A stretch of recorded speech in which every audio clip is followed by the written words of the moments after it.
We are recording and live.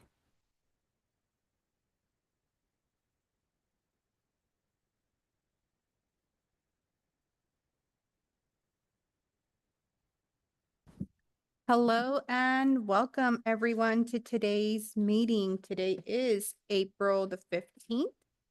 I'd like to call to order tonight's meeting. It is 4:17. Thank you for your patience as we worked out our Google glitch. Let's go ahead and start off with roll call. My name is Amber and I'm present. Angela? Present. David? Present. Sarah? Present. Shannon? Present. Olivia? Present. Craig? Present. Awesome, wonderful. We have a full house. If I can get you all to join me for the Pledge of Allegiance, please.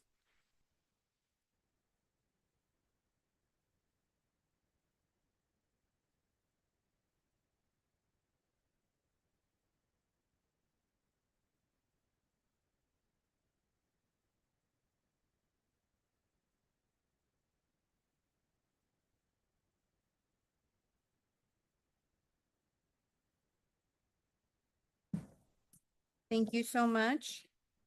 Moving on to item number 5, can I please get a motion to approve the agenda? I'll make a motion to approve. I'll second. All those in favor? Aye. Any nays or abstains? The ayes have it. Motion approved. Can I also get a motion to approve the minutes? All motion. I'll second. All those in favor? Aye. Any nays or abstains? The ayes have it. Moving on to communication from the public. Redlands, do we have anyone at your site that would wish to speak? No from Redlands. Awesome. Thank you so much for confirming. Santa Clarita? We do not have anyone in Santa Clarita. Okay, thank you so much. Denise, do we have anyone here? Okay.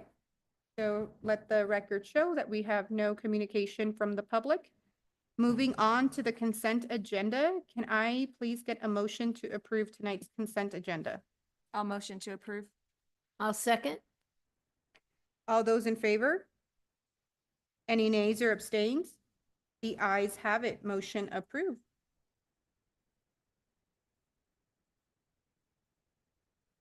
Oh, I'm so sorry. We skipped number 8. Do we have any comments from board members concerning items not on the agenda? Okay. So now we can move on to the consent agenda. I apologize for that. Now we'll move on to item number 10, which is the report and communication to the Board of Directors presented by our Executive Director, Olivia Duran. Hello, board members. Thank you for being here. So executive report, I'm going to let you read through the ABRC, RC, Santa Clarita. There's a lot of year-end events going on, proms, summer kickoffs, senior things going on. Just a little bit of information that's not on here. I just wanted to update on the website. So we are continuing to work on getting that new website up and going. We have our IT staff working on content and page creation, so we want to make sure that that content's correct. We're hoping to have that up and ready before that June 1st, July 1st time. So that's an update on that. We also have Board on Track, which is going to be our new agenda creation for the board documents, which will be housed on that new website. All the agendas will be held there. All of our policies will be there. So it'll be a lot more streamlined for the public and for you guys to use. This last month, I visited all the teacher meetings. So I made a travel to Santa Clarita to Antelope Valley and was there during the meetings and there just to have them ask questions and be there because it was one thing that I wanted to make sure I got done during the year. Beginning of the year came and went before I knew it. So wanted to make it a point. April was their last in-person meeting. So they have one more meeting in May, but that's a virtual. So I was there to greet all the teachers there. Last night, we had our first student orientation, new student orientation. So we have about 600 students that have filled out the intent to enroll form. which we know in the past that may not be that they truly want to come, but they want to have a spot. So we reached out. Jana Walker's been doing an excellent job getting us continuing to communicate to those students, that parents that want to come or potentially want to come. We needed to get information out to them quickly, so we did a webinar orientation last night. There was 105 student or families that were there. There was only one family that said, yeah, I'm not sure if this program is what I want. So we were able to give them what the program is, go over the master agreement, so that way every parent knows what is required of them if they're in our program, the students and the teachers, what is required of them. So it was an exciting time. We have another one tomorrow at 11 o'clock in the afternoon, hoping to catch the rest of those parents that are interested in enrolling with us. And once they have been a part of the orientation, they're able to ask questions in the chat. We had employees on there answering questions. And then once they have done that, then they get a link to enroll. And then once they're able to enroll and sign that master agreement, then they're good to go for next year. So just to update on that. So it sort of replaces that picking up the phone and having to call all of those 600 students or families that were wanting to maybe had more information, not really sure what the program is. So there was quite a few SPED questions. But they all had a great time. So next one is going to be Wednesday. We're going to try to do those once or twice a week until we are able to get that down. And then someone can pick up a phone and actually call parents. So just to give them that opportunity to ask questions, to get to know what our program is before they enroll with us. Update on CASP testing. So we had closed the resource centers down for CASP testing right now. Gorman Learning Center is at 93% participation, which is great. We still have one more month, so some of those are just those stragglers, trying to get those to come in and take that. And then SBSC is at 94%. So we're hoping to meet that 95% participation rate, and that's the state requires that. If we don't hit that 95, then every percentage or every student that doesn't fall within that 95, up to that 95% is counted as a zero, and it really helped. Our dashboard colors change because of that. So we want to make sure that we at least meet that 95%. After that, we need to work on the performance, that the students are actually doing well on the assessment to the best of their ability, not just going through and clicking. We are offering Knott's Berry Farm incentive for those that did complete the CASP testing by April 17th, like we did last year.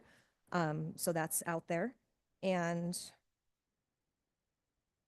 something else along with the dashboard, we had someone look at our scores, our data scores, and they said right now we were in mid-track for a charter renewal, which means that we are presumed a 5-year or a 7-year if we can present verified data that we are doing the things that our charter is supposed to do.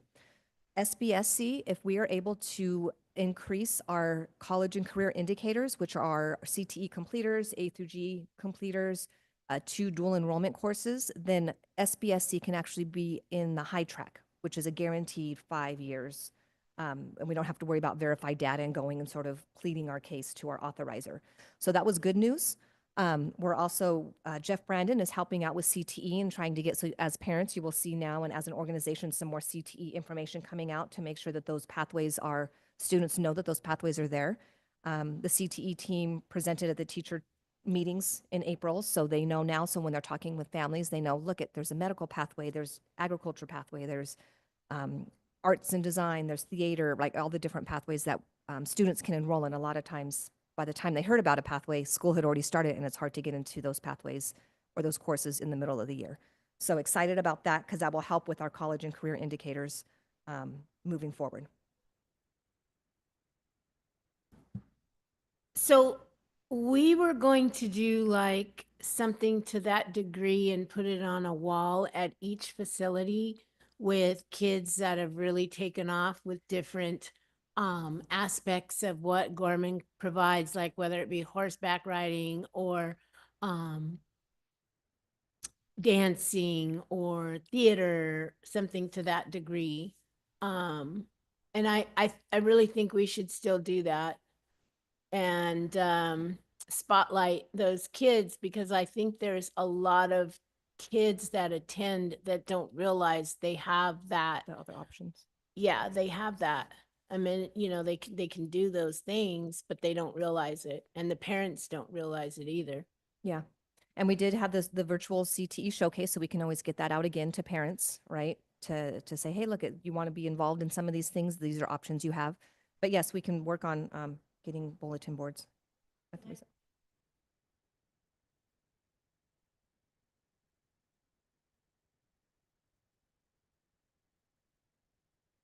Yeah. The next thing is the AB 84. So currently it's still in assembly. It is currently going to the fiscal committee, I believe, next week. So Apple, it's APPLE, and it's a people that gather together to get out the information that they can say, but we as employees cannot say when it comes to laws and legislation and things that are, because we can't say vote one way or the other. But they are having a webinar April 22nd at noontime. I did put that out on Parent Square. It was just an invitation. If you want more information on AB 84, please join the webinar. So parents are more than happy to log on to that webinar, teachers can get onto that, but they'll also help how to advocate, how to send a letter to your senator, to your assemblyman. This is sort of where the bill is. This is what the bill is about. So as much as we can get information out, I'm trying my best to make sure that that information is getting out within the parameters that are set at a school. So just another thing I wanted to let the board know that we're working on to do a comp study for all the certificated employees. So I know last year we had asked about the teachers certificate comp study for teachers, and just the time it was going to be too short of a time. So that's in the midst, and then we also included anybody that's a certificated employee. So that's SPED, that's management, anyone that holds a certificate for their position. So that will be coming back to the board. I asked for it by the May board meeting. So hopefully in time when we start to work on the budget and give us some direction for that.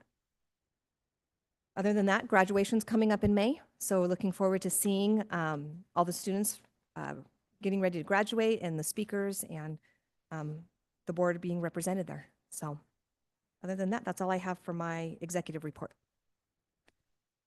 Awesome. Thank you so much for that information, Olivia. Now moving on to item 11A, which is review, discussion, and approval of local agency investment fund. So the local agency investment fund is an investment fund that was set up quite a while ago for LEAs to invest in partially. The money sits there. I was asked to get a statement for it, and I started asking questions, and my name's not on that fund. So as I'm dealing with operations and things, I'm finding out. And then, so to get my name on it, we need to have the signers, the resolution to be approved, and then the signers to be approved. So that's what I'm here at the board to ask, is for our LAIF resolution to be approved. And then the signers of the board, they want the boards to say yes, that I need to be on there as a signer, as well as Chris Campbell, because those are the two official signers in the organization. So I'm asking that it be approved. I'll make a motion to approve. A second.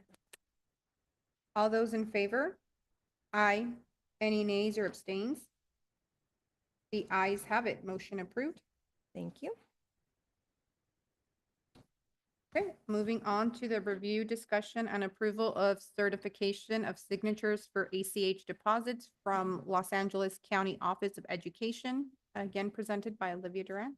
So this is to allow LA County to deposit their allocations of funds into our bank account instead of having to wait for a check, then deposit it, and just the time it takes sometimes for that. So we're asking that you approve LACO is asking us to get board approval to make sure that it's okay with you guys that we have those checks deposited instead of manually checks created. I'll motion to approve. A second. All those in favor? Aye. Any nays or abstain? The ayes have it. Motion approved. Thank you. Moving on to the review, discussion, and approval of comprehensive school safety plan in accordance with Education Code 32280, 32288.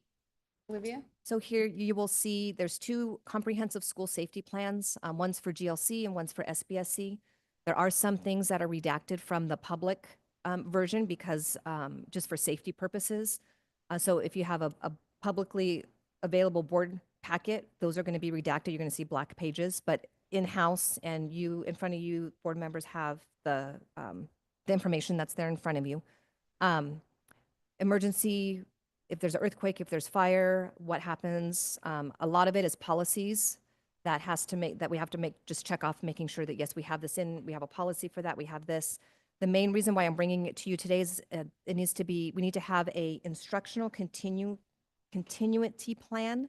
So if something were to happen as a disaster, say like the fires in Palisades, if we don't have this plan in our school safety plan, then we would not qualify for funding through an AJ3 form that you would fill out saying we need help financially to allow our kids to continue to learn. So the ICP is basically, we were given guidance that if you just use, because we're independent study, so if we use our independent study policy, so that's what has been added. As I was going through it, there was some things that needed to be changed, some policies that needed to be updated. So one big comprehensive school safety plan for each school, but within that is that ICP that is required before July 1st. Can I get a motion to approve? All motion. I'll second. All those in favor? Aye. Any nays or abstains? The ayes have it. Motion approved. Moving on to item 11D, review, discussion, and approval of the A through G completion improvement grant plan.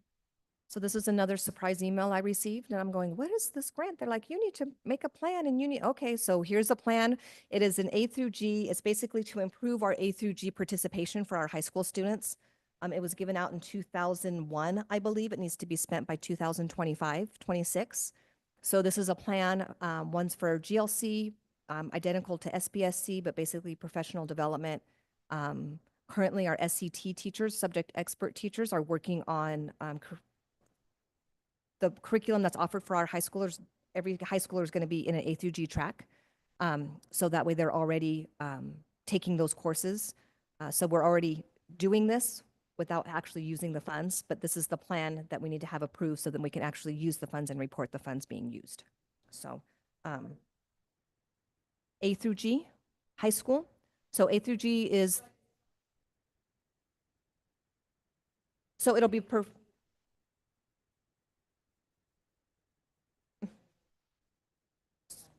professional development and training for high school students or counselors to make sure that our students are in those A through G classes.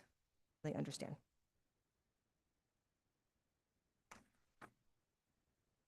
So it's approving the plan so that we can use the funds and report the funds. If we don't have the plan approved, then we have to return the funds that were given to us.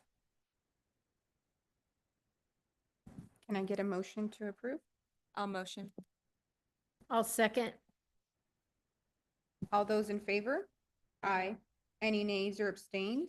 The ayes have it. Motion approved. Thank you. Moving on to item 11E, review, discussion, and approval of salary schedules presented by our Director of Human Resources, Sylvia Montejano.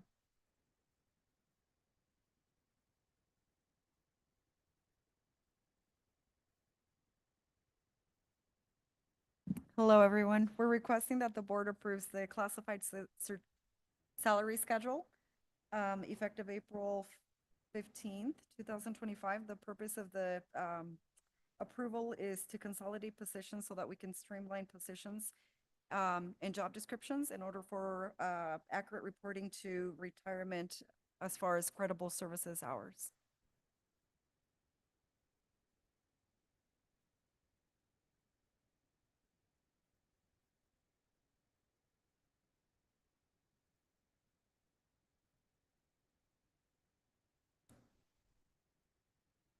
Can I get a motion to approve the, I'll motion to approve. I'll second. all those in favor? Aye. Any nays or abstains? The ayes have it. Motion approved. Okay, we will now adjourn to closed session. It is 4:35.